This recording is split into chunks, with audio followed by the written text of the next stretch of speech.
La primera es explicar un poco normativamente qué relación tenían nuestras normas y tiene y va a tener con la ACP. Luego explicar los elementos esenciales de la ACP, para lo cual los he distribuido en 5 principios que son los mismos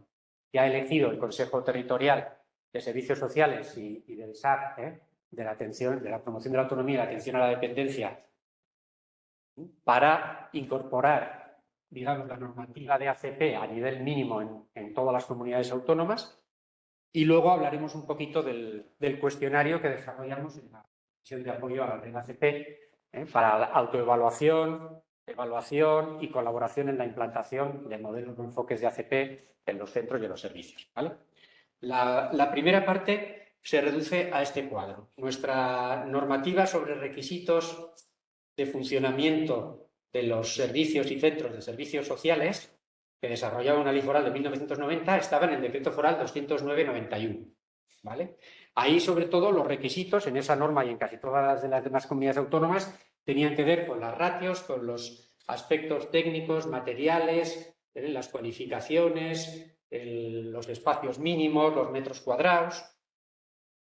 Entre el decreto foral y la incorporación de la ACP, en 2006 se produjeron 2 hitos bastante relevantes: la aprobación de la ley que se conoce como de dependencia, que es de promoción de la autonomía y atención a las personas con dependencia, y la ley foral de servicios sociales.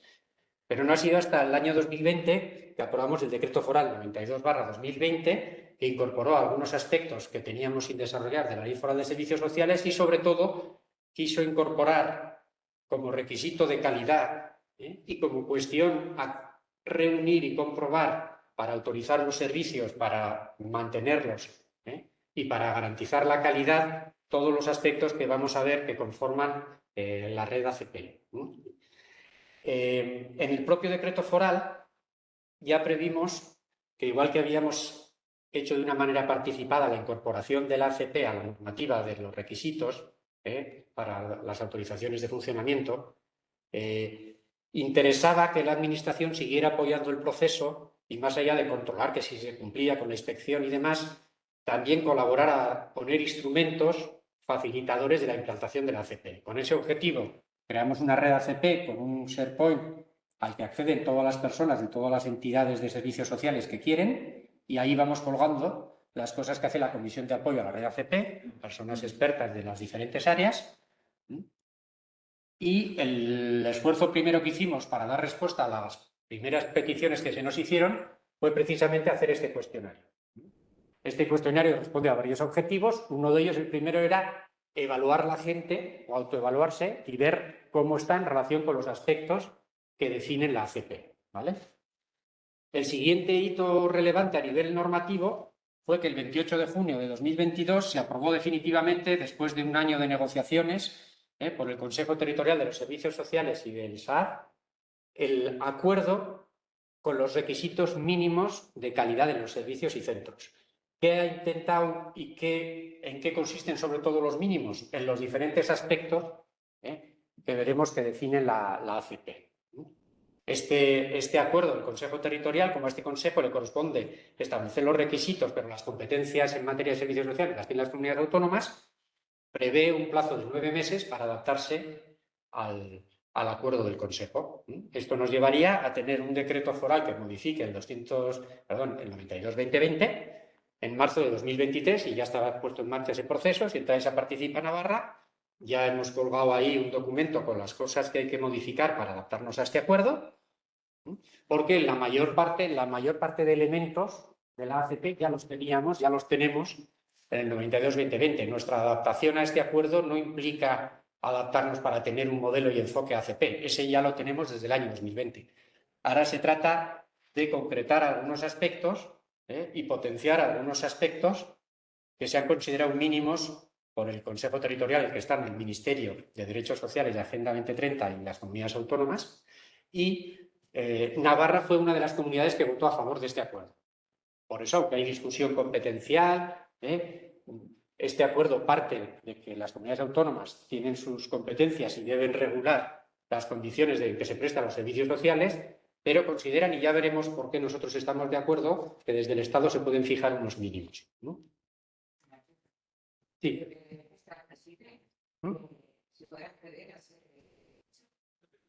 ¿Al proyecto de decreto foral también? Sí. No, el proyecto de decreto foral, si queréis, os lo mando también, la versión que tenemos, os lo mando a todos los que estáis en el correo. Porque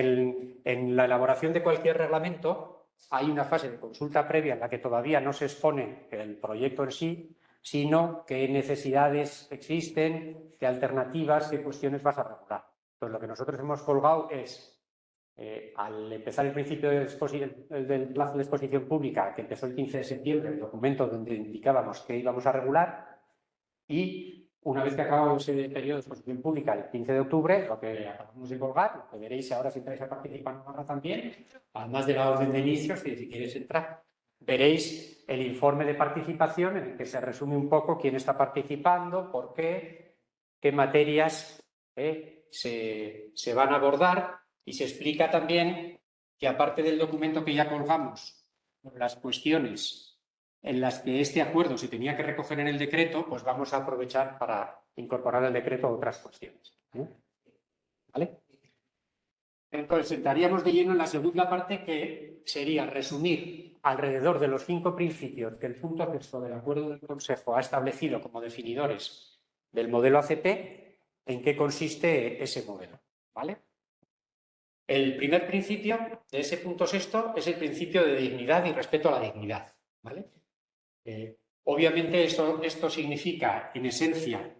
tener claro un principio de igualdad de todas las personas, de reconocer el valor de todas las personas, independientemente de sus condiciones. En nuestro ámbito y en el ámbito de la dependencia y de los servicios sociales en general, igualdad siempre implica no solo igualdad de la ley, que esa ya se le reconoce en igualdad de condiciones a todos los colectivos, sino igualdad teniendo en cuenta que en la práctica, en la vida real,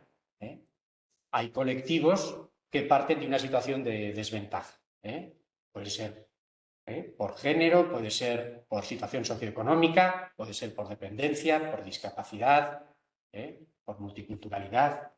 De ahí que cuando ese artículo punto sexto habla de enfoque ético y de derechos humanos nos lleva a pensar en una regulación que siempre tiene presente que el servicio que nosotros prestamos es para las personas un derecho, y además que es un derecho que debemos respetar y potenciar y garantizar en condiciones de igualdad a todo tipo de persona y colectivo. Lo que implica en sí mismo un enfoque ético de ponerse en el lugar de esas personas, en el caso de los servicios a los que se refiere el acuerdo, que son básicamente los residenciales, los centros de día, la teleasistencia y el SAT, el de atención a domicilio, es ponerse en lugar de personas que, por su edad, por la enfermedad, por la discapacidad o la dependencia, o porque cualquiera de esas 3 primeras circunstancias genere dependencia, pues les sitúa en una posición en la que, por un lado, necesitan unos servicios, por otro lado, no deben verse como un objeto de protección, sino como un sujeto de derechos, que, como veremos, tiene un valor intrínseco y que, además, conforme al principio segundo de personalización o individualización y atención centrada en la persona, cada persona, digamos que, aunque tiene iguales derechos, nos planteamos prestarle los servicios en función de cómo es cada una de ellas y cuál es su proyecto de vida. Por eso habréis oído que una de las instituciones de la ACP es la historia de vida.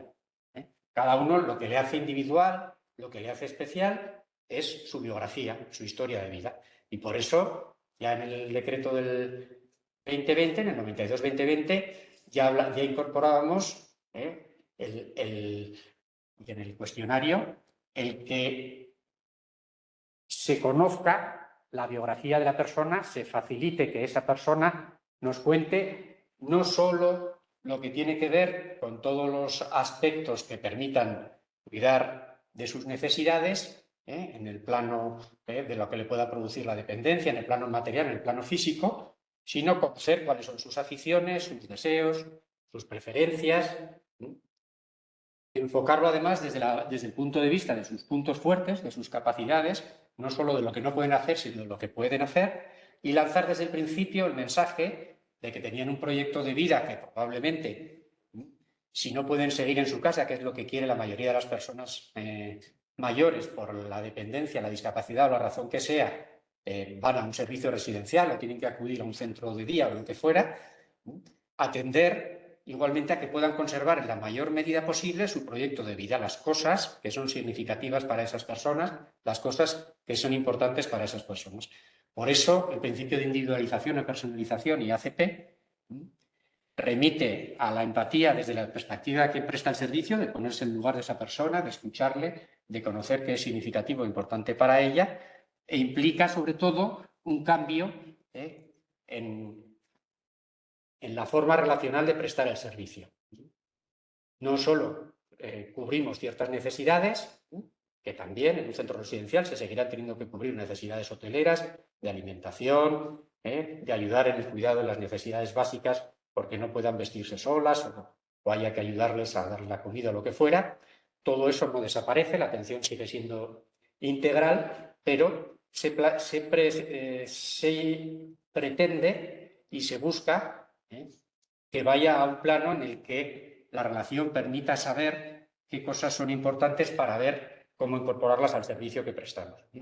Y todo eso se plasma en un proyecto de atención integral que ahora llamamos centrado en la persona. Veréis que en el acuerdo le dan otros nombres, le llaman también plan personal de atención y apoyo o plan personal de atención y apoyo al proyecto de vida. La idea siempre es la misma.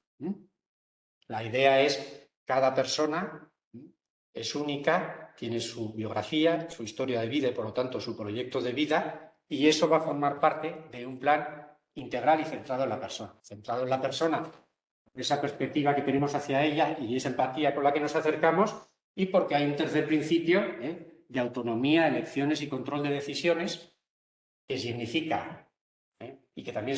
está muy relacionado con el enfoque de derechos que hablábamos al principio, significa que la persona, además de recibir ese mensaje de que su proyecto de vida nos importa y que vamos a intentar que pueda desarrollarlo en un servicio en el que va a tener que amoldarse a unas circunstancias y no va a poder tomar todas las decisiones, pero tampoco se va a tener que adaptar a Café para Todos y a unas circunstancias en las que los espacios, las actividades y todo es genérico y ellas tienen que adaptarse a esas actividades, sino que va a intentarse que los espacios, las relaciones, las actividades, la vida cotidiana se aproxime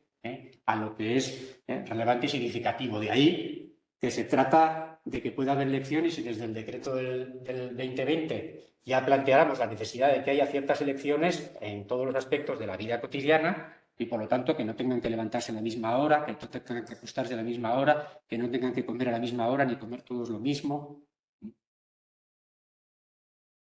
Bien, esas elecciones, lógicamente, se van a reflejar en ese plan. Ese plan ya es un plan que no se hace solo para la persona, sino con la persona, que se consensúa con la persona. El decreto 2020 habla de unas fases de elaboración del plan en las que la persona, su familia, si ella quiere o si necesita que esté por los apoyos, forma parte del plan. Y además esa autonomía en el sentido de seguir teniendo control sobre la propia vida y poder realizar las actividades significativas, las actividades que uno quiere, implican también una participación en la vida del centro y por eso potenciamos en el 2020 todos los instrumentos para que hubiera consejos de participación o asambleas u otros órganos y que además se promoviera la relación entre las personas que eran representantes en esos órganos de las personas usuarias y esas personas usuarias, tanto para llevar cosas a esas asambleas u órganos como para recibir información. Y por lo tanto, activar la autonomía desde la perspectiva tanto de no perder ni aumentar las limitaciones funcionales que puedan haber generado dependencia, sino también la autonomía personal, la capacidad de decidir. Y esa capacidad de decidir, como hemos visto en el punto primero, además, sabiendo que con la edad o con ciertas discapacidades las personas a veces pierden la capacidad de comprender bien las cosas o de participar o de expresarse y por ello necesitan apoyos, un poco con toda la filosofía de la Ley 8/2021, que es la que regula el ejercicio de la capacidad jurídica o la provisión de apoyos para el ejercicio de la capacidad jurídica en personas con discapacidad, sobre todo con discapacidad intelectual o con deterioro cognitivo. Se trata de ser conscientes de que hay que apoyar, pero que hay que apoyar para la autonomía.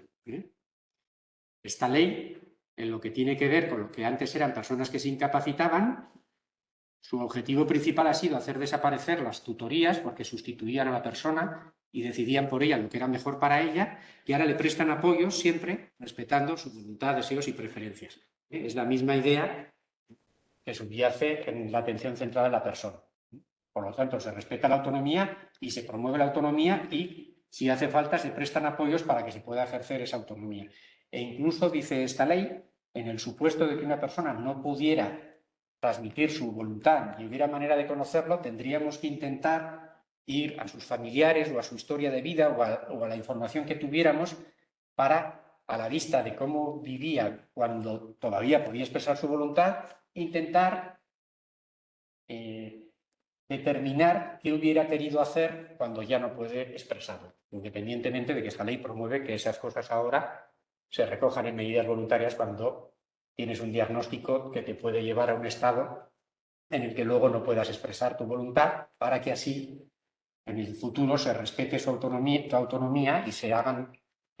las actividades y se preste el servicio por las personas con el alcance y con las cautelas que hayas determinado.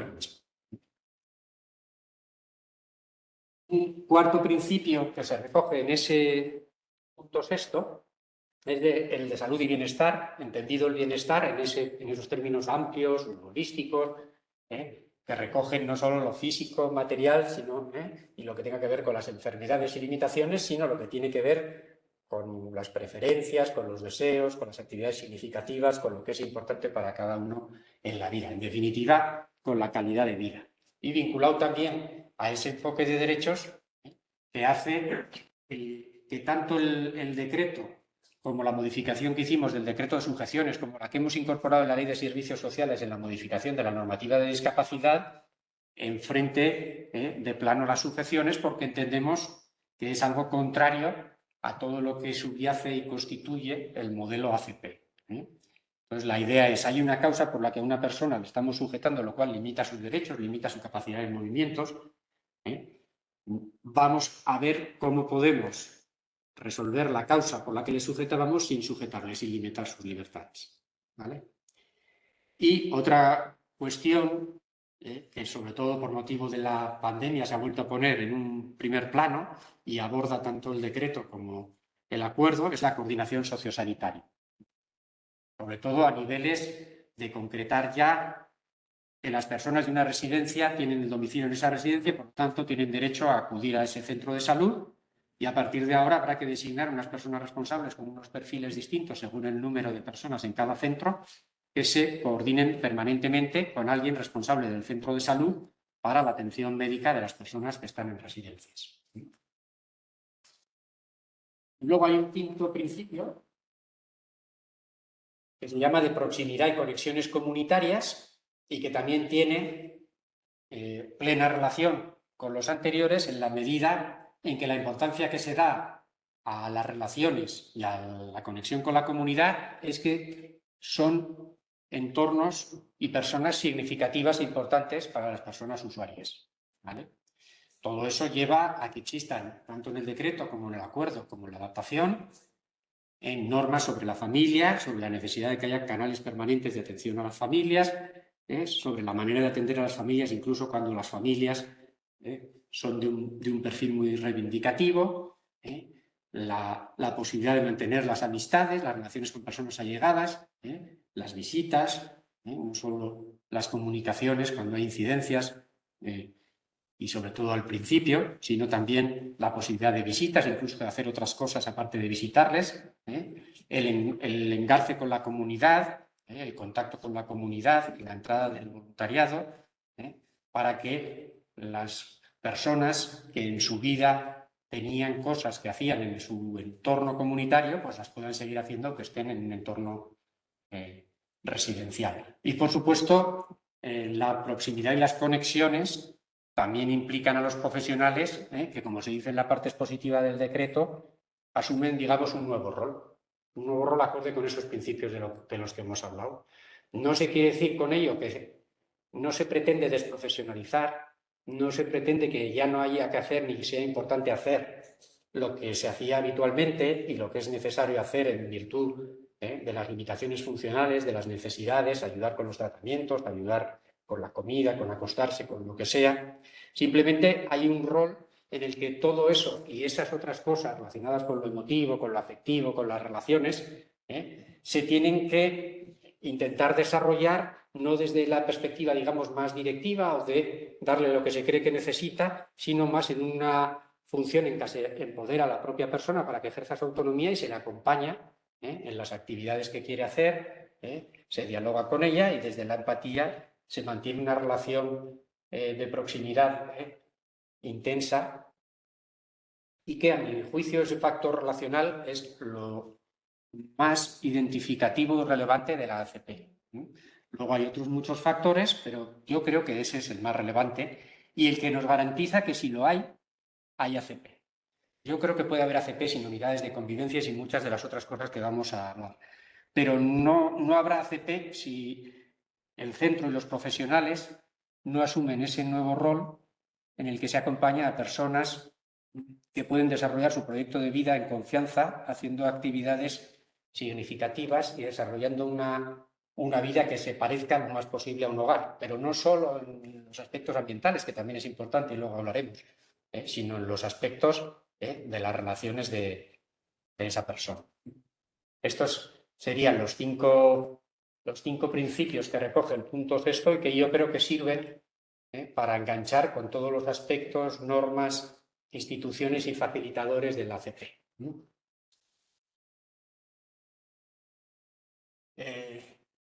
La tercera parte de la charla estaba pensada para hablar un poquito del cuestionario. Veréis que en el acuerdo del Consejo Territorial de junio del 2022, del 28 de junio, hay tres partes. Una primera parte se refiere a todo lo que hemos hablado hasta ahora y algunas cosas con mayor detalle que las volveremos a abordar, como los temas de personal.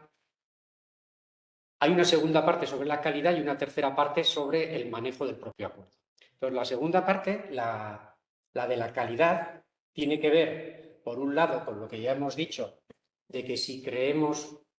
que es importante acompañar a las personas para que tengan un proyecto de vida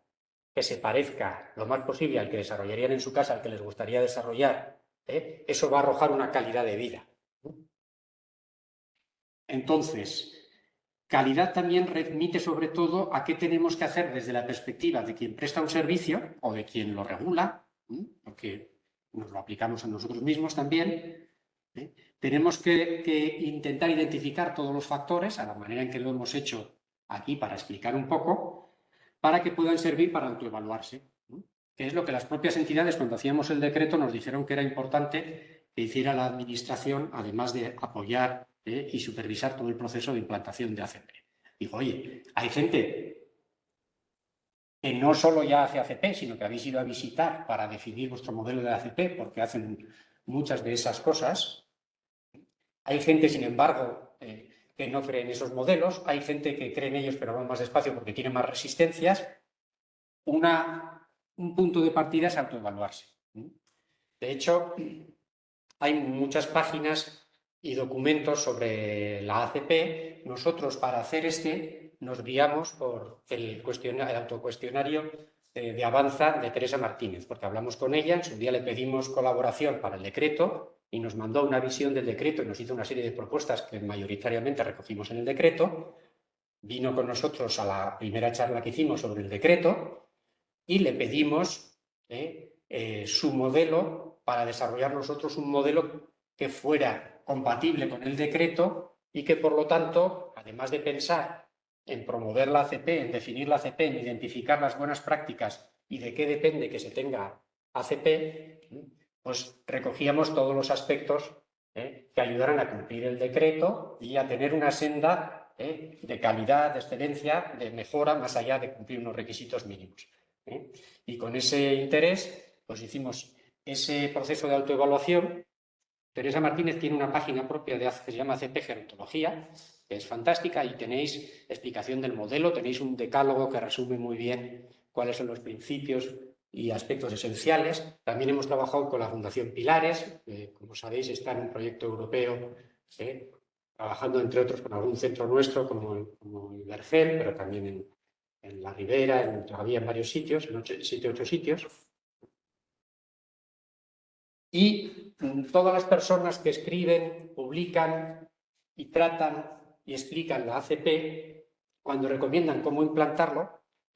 además de hablar de sensibilizar, de explicar, de conseguir un liderazgo que apoye desde arriba la ACP, hablan también de la importancia de la calidad y de autoevaluarse para saber dónde estás antes de poner en marcha esos planes que, como veremos, también es parte obligatoria según el Consejo, tener unos planes, unas hojas de ruta y unos cronogramas para ver cómo se van incorporando a las diferentes cuestiones. Entonces, sobre la base de ese cuestionario de Teresa, que sobre todo se refería a las personas usuarias y que incluía, digamos, de alguna manera lo que tiene que ver con los profesionales y la organización como partes de incorporar esa visión en que la persona está en el centro, nosotros hicimos esta triple división dándole un enfoque a los temas de personal con un mayor peso desde la perspectiva de lo que va a implicar para un centro o servicio, para una persona o entidad que lo gestiona, el provocar una sensibilización y una implicación en el personal que haga que, al ser quien va a tener la relación directa con las personas usuarias, sobre todo el personal de atención directa, cuidadoras, gerontólogas, etcétera, que esas personas tengan también por parte de la entidad herramientas para hacer conjuntamente y hacer ese proceso de implantación de la ACP que requiere pues, todas las cosas que veremos, ¿no? Y luego también hay un plano de organización y gestión donde están también todas las cosas ambientales. Hay mucha gente que le da mucha importancia, yo creo que la tiene, a todo lo ambiental, a que en línea con esa individualización y ese proyecto de vida los espacios se parezcan más a un hogar, se puedan personalizar, estén pensados para producir un bienestar, las unidades de convivencia, que es la idea de convertir grandes espacios homogéneos, ese café para todos, en unidades más pensadas para menos personas. Nosotros en su día pensábamos en unidades de 16, el acuerdo lo ha dejado en 15, sí que pensábamos en unidades más pequeñas de 12 para las personas con discapacidad. Pero bueno, estas son, digamos, las 3 dimensiones y ese es el cuestionario. Y ahí veis un poquito, por ejemplo, la dimensión 1, la de personas usuarias. Y como veis, los aspectos que luego se concretan en buenas prácticas, que luego se concretan cada una de ellas en buenas prácticas específicas, pues tienen que ver con el conocimiento de la persona, todo lo que hemos hablado, de su dignidad, de ponerle en valor, de reconocerle, de la historia de vida, todo lo que hemos hablado es el principio de individualización o personalización y bienestar, ¿no? No desaparecen los planes de cuidados, pero incluimos aspectos como eliminar las sujeciones, respetar la intimidad, que haya se pueden expresar preferencias en la vida cotidiana y hacer elecciones, que pueda haber una participación en el día a día, cuestiones de comunicación, de imagen personal, de flexibilidad, de igualdad entre mujeres y hombres, atención en el final de la vida. Donde veáis que algunas aparecen en negrita y otras no, son porque las que están en negrita están en el decreto y tienen que cumplir unos mínimos para cumplir la normativa, y hay otros aspectos de individualización y bienestar que no llegan a recogerse con detalle al menos en la normativa, pero que nos parecen importantes en cuanto a la manera de comunicarse y hablar a las personas. Por ejemplo, el acuerdo hace hincapié también, sobre todo pensando en personas mayores, porque se refiere a residencias, centros de día, teleasistencia y SAT, en no infantilizar a las personas mayores, que sería un poco la perspectiva o paradigma en que se preocupa uno por las personas mayores, por asistirles, por protegerles, pero quizá sin tener conciencia de que son personas que pueden no gustarles y que seguramente no les gustará que se les trate por el hecho de tener una dependencia, una enfermedad, una discapacidad, como si fueran menores. Veis todo el tema de la autonomía, que es el tercero de los principios que hemos visto, el plan de atención individual centrado en la persona, que ya hemos visto que en el acuerdo recoge otros nombres, la importancia de la información que hay que dar para que puedan ejercer esa autonomía, el reconocimiento de unas elecciones en ciertos ámbitos,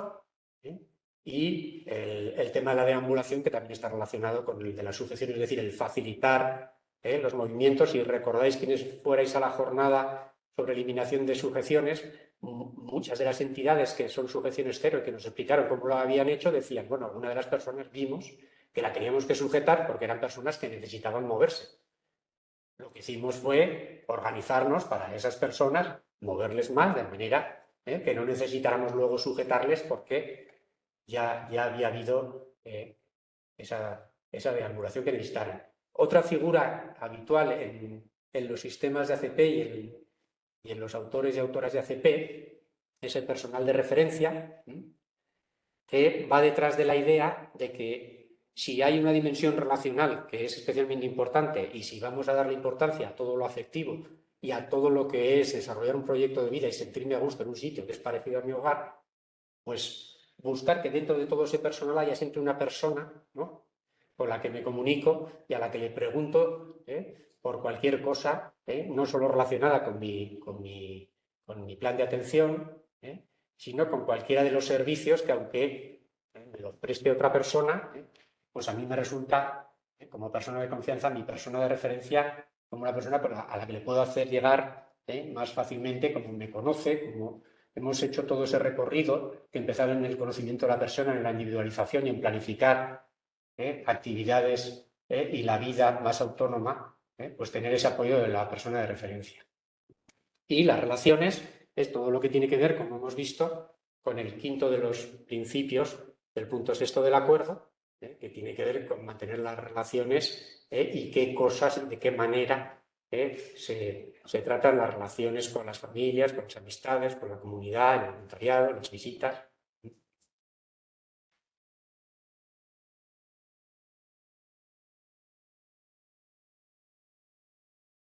Esta sería la primera dimensión.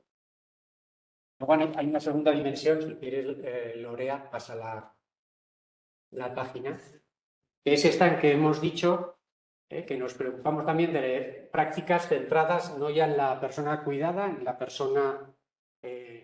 usuaria del servicio, sino en las personas que cuidan y apoyan, en los profesionales. No son los profesionales, por supuesto, pero también en los profesionales. Y ahí planteamos desde la necesidad de una adecuada acogida y que haya un plan de acogida. Luego veremos que tanto en la normativa como en el cuestionario relacionamos todas estas instituciones que valdrían para cualquier tipo de servicio o cualquier relación profesional con nuestro enfoque ACP.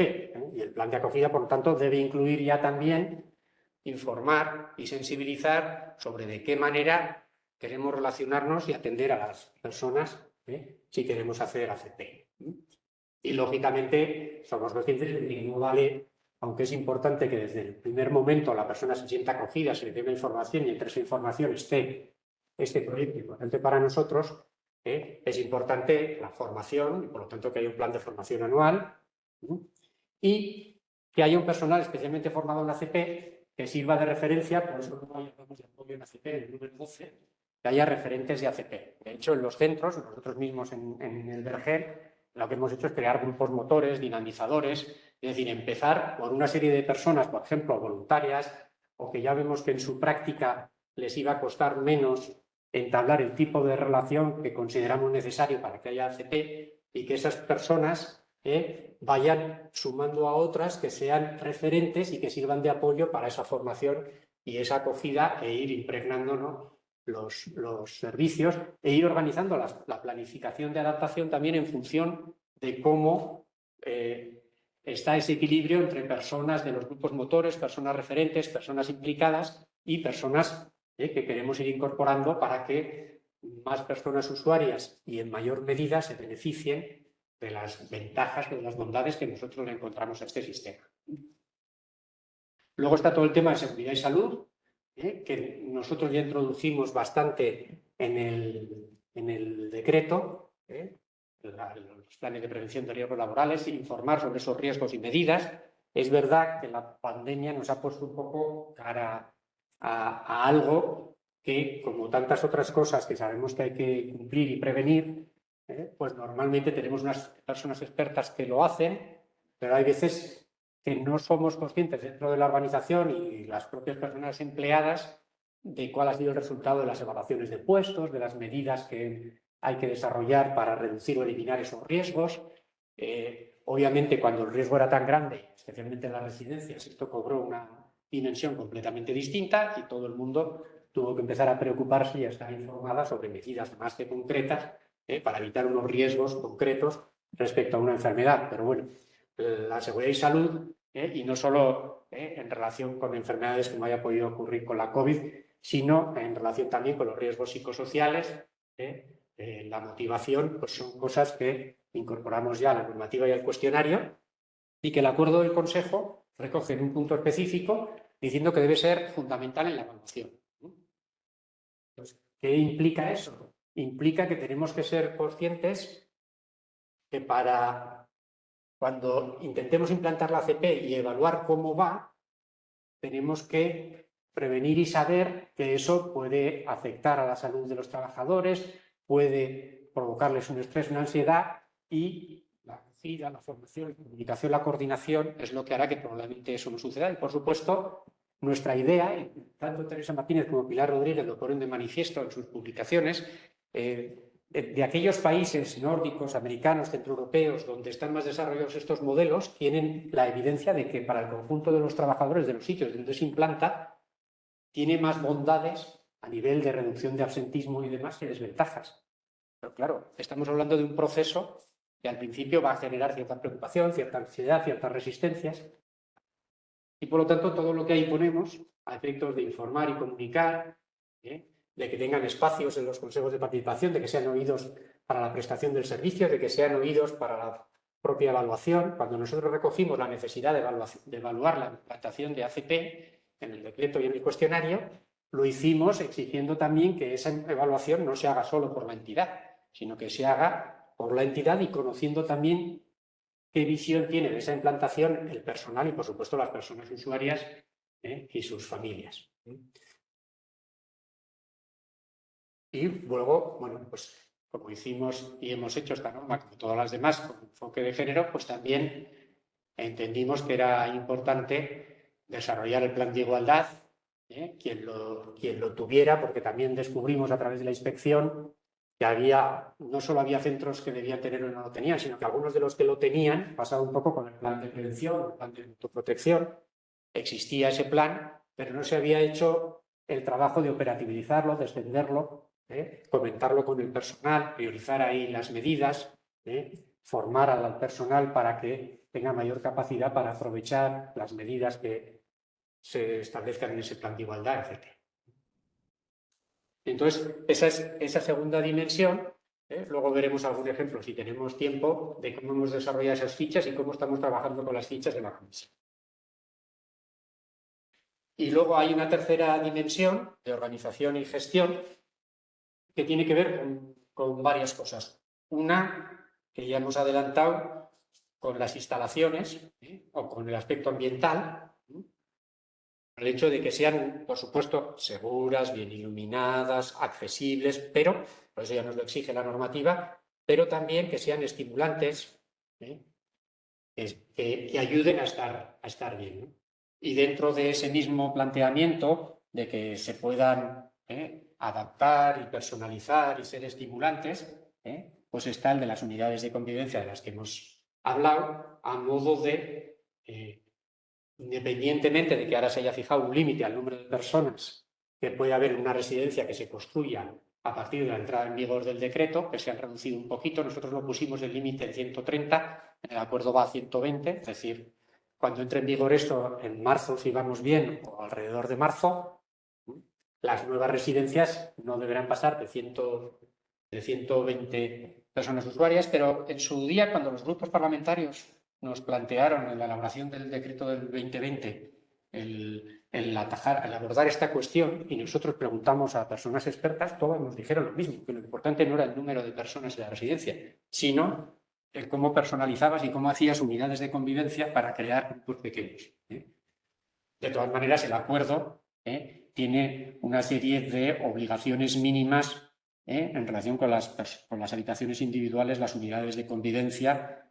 solo que establece reglas distintas para los centros que ya existen, en unos porcentajes inferiores que para los nuevos, que prácticamente tienen que organizar ya toda la residencia en unidades de convivencia.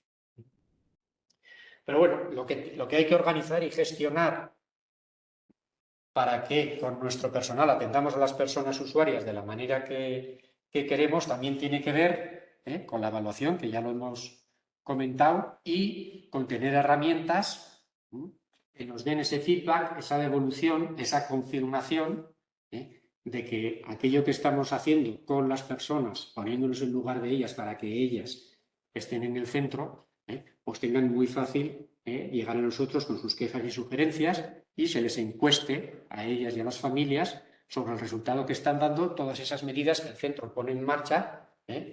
globalmente y en los planes de cada persona para que haya esa atención más personalizada, más individualizada, más en la línea de lo que plantea la ACP. Pues ahora vamos a ver si queréis algún ejemplo de alguna ficha de cada una de las dimensiones. Este cuestionario nosotros, inspirándonos en el de Teresa Martínez, lo propusimos a la comisión.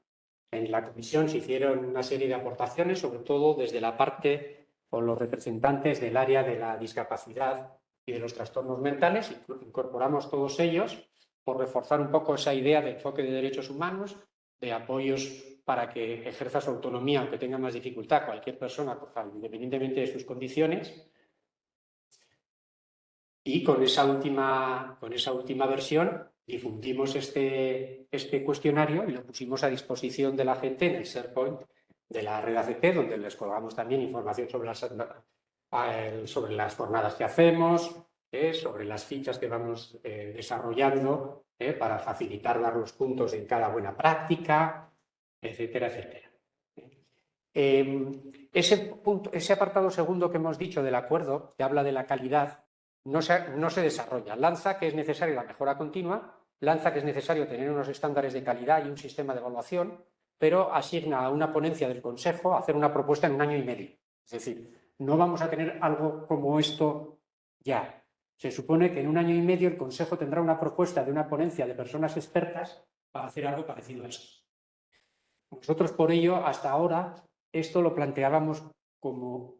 una herramienta para facilitar cumplir las obligaciones que dimanaban del decreto y de quien quisiera avanzar en la ACP y, sobre todo, líneas de mejora, de excelencia, más allá de cumplir los mínimos normativos, ¿no? Con el acuerdo sí que se han fijado algunos plazos y, entre otros, se ha dado el plazo de 2 años desde que entre en vigor esta norma, es decir, desde marzo del 2023 hasta marzo del 2025, los centros ya no van a tener que, si quieren autoevaluarse, si quieren utilizar esto para mejorar, los centros van a tener que hacer un plan, si ya se han autoevaluado o autoevaluarse, ver lo que les falta y hacer un plan en 2 años para llegar a todo lo que tienen que llegar, incluyendo todo lo que tienen que llegar, que algunos de los aspectos mínimos que incorpora el acuerdo se permiten diferir hasta diciembre de 2021.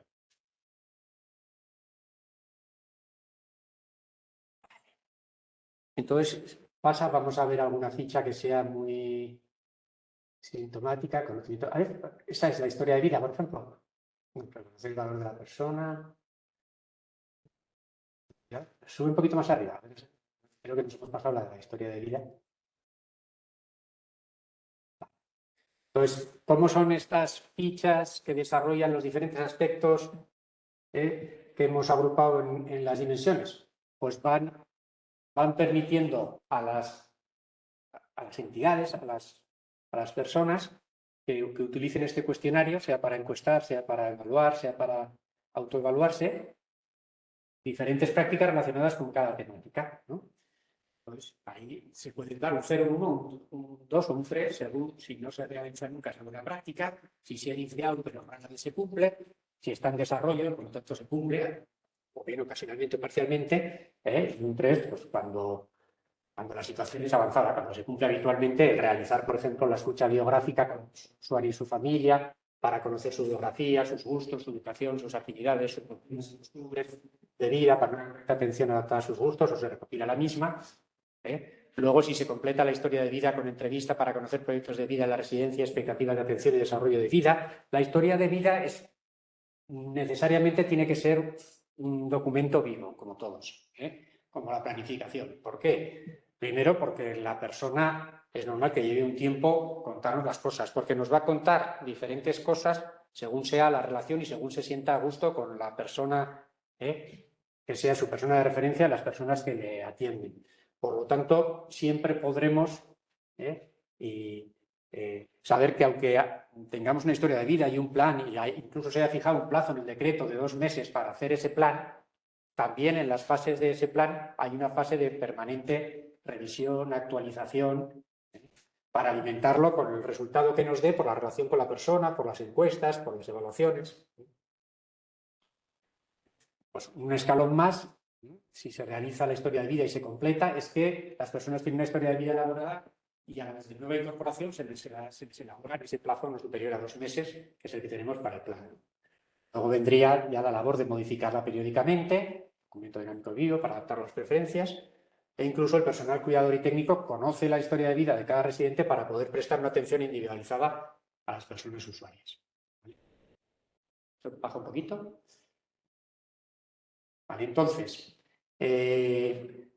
hicimos una orientación para un periodo de adaptación pensando en implantar nuestro decreto en 4 años. Lo que ocurre es que como ahora tenemos este acuerdo con unos nuevos plazos, pues tendremos que reajustar un poco e informar un poco sobre los hitos y las fechas. Pero ahí lo que proponíamos, un poco en la idea de autoevalúate, esto no es una orientación que valga para cada centro, esto es una orientación tipo para alguien que, digamos, arrancara de cero. Entonces dices, bueno, vamos a empezar por elaborar las historias de vida con los nuevos ingresos, vamos a ir cogiendo ya también los de algunos residentes antiguos y vamos pues planteando mejoras cada año, ¿no? Para que en 4 años tuviéramos bien cubierta todo el área de lo que es el aspecto biográfico, de historia de vida, de individualización. Una de las maneras en que estamos trabajando fichas individualmente ahora en la comisión es intentar dar una especie de instrucciones sobre cómo se rellena el 0, 1, 2, 3, cuando la gente lo quiera usar con un conjunto de personas, con todos sus empleados,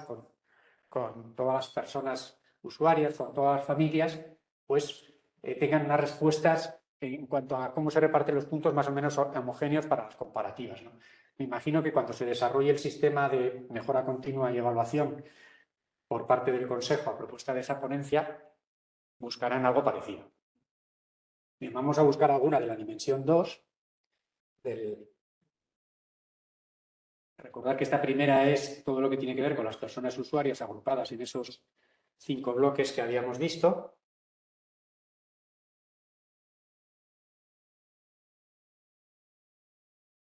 Están todos los temas de participación, temas de comunicación, sí,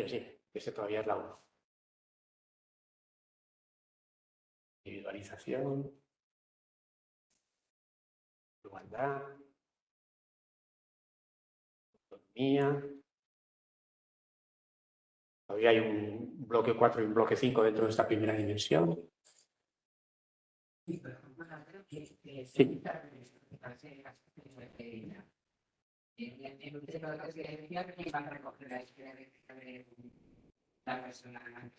Yo creo que el sistema ACP piensa,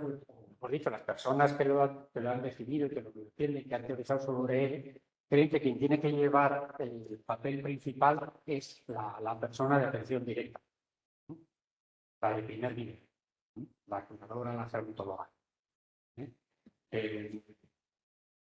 Nosotros en el 2020 ya distribuimos por bloques el personal. El acuerdo del Consejo ha ido a lo mismo.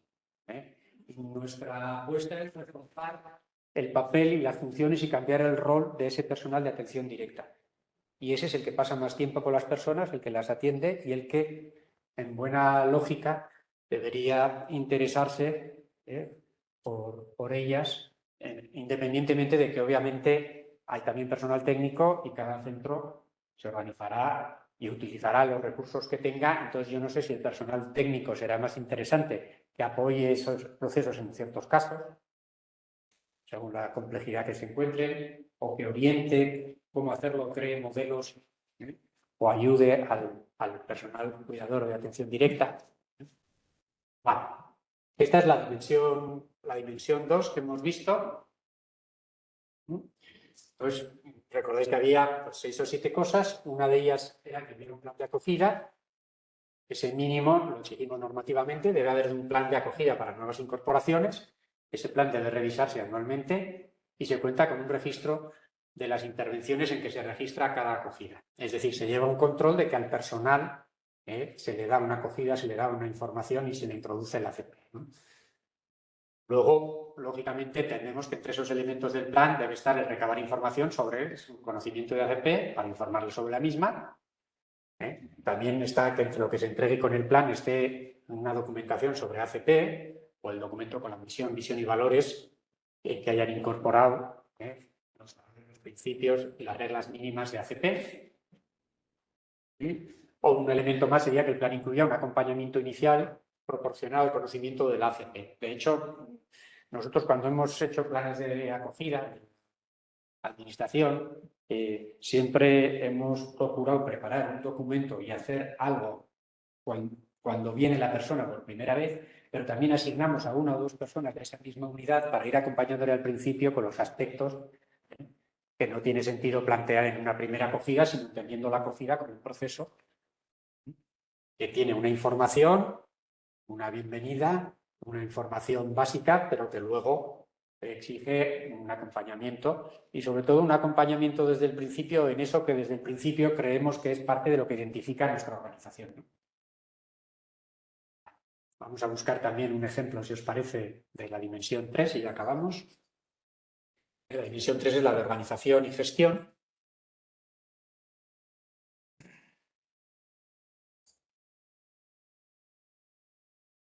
Busca, por ejemplo, de las instalaciones.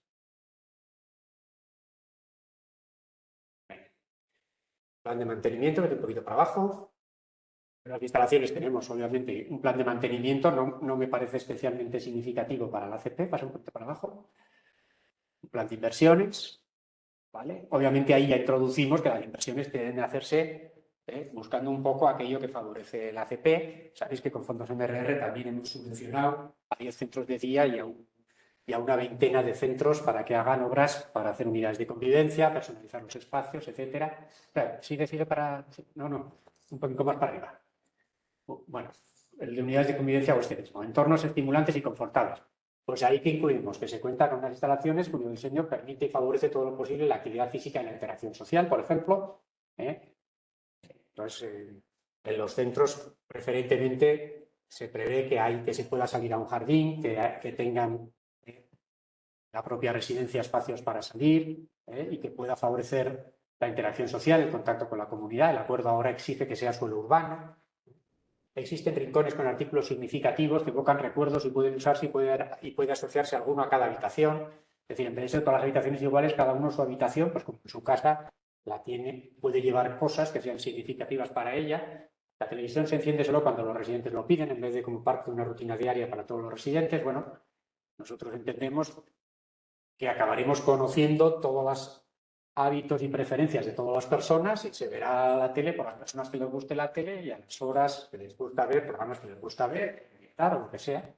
Se cuenta con instalaciones limpias y bien iluminadas, se evitan superficies brillantes que deslumbren malos olores y ruidos, porque también eso colabora al bienestar, se usan olores agradables, hay abundancia de flores y plantas y se permite para su cuidado. Se cuenta con jardines o espacios exteriores, o sea, facilita acceso a ello. Se pone música suave conocida del agrado y elección de las personas. ¿Hay alguna otra ficha que en relación a esta misma cuestión incide en que en la cotidianidad se puede trabajar también con aquellos elementos que ellos decidan utilizar o se les permite utilizar para personalizar los espacios, porque puede ser una manera de entablar relación, de trabajar la historia de vida, etc. Bueno, pues yo creo que más o menos nos hemos ajustado a la hora. No sé si tenéis alguna pregunta.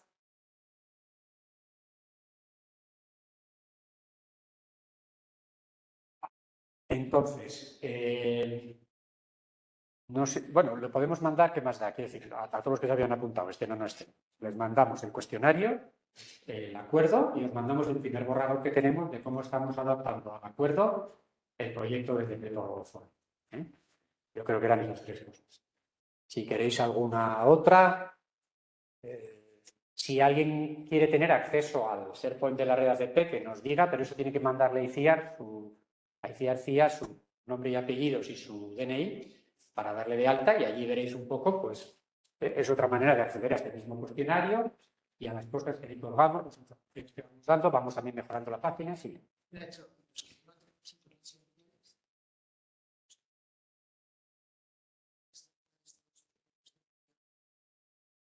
Pues, a ver, sí, cuando hicimos la normativa de España, lo que hicimos fue, por un lado, en el decreto del 90 no metimos los suficientes menores, en teoría, pero tenemos a todos los cursos. Vale. Eso. Y previmos ya que 2 personas se incorporaran a la comisión. Ya se han incorporado una persona de Irundai y otra persona de Derecho, y la idea es trabajar con ellas también algo parecido a esto. Ya me mandó Olga 2 documentos del Ministerio muy buenos sobre estándares de calidad, tanto para acogimiento residencial básico como para acogimiento residencial especializado. Podemos empezar por ahí. Además, estas 2 instituciones se parecen bastante, o es lo que más se parece en la residencia. Bueno, yo creo que la ACP sí.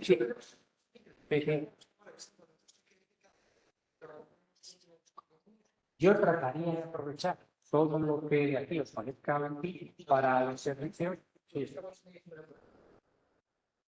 Este cuestionario.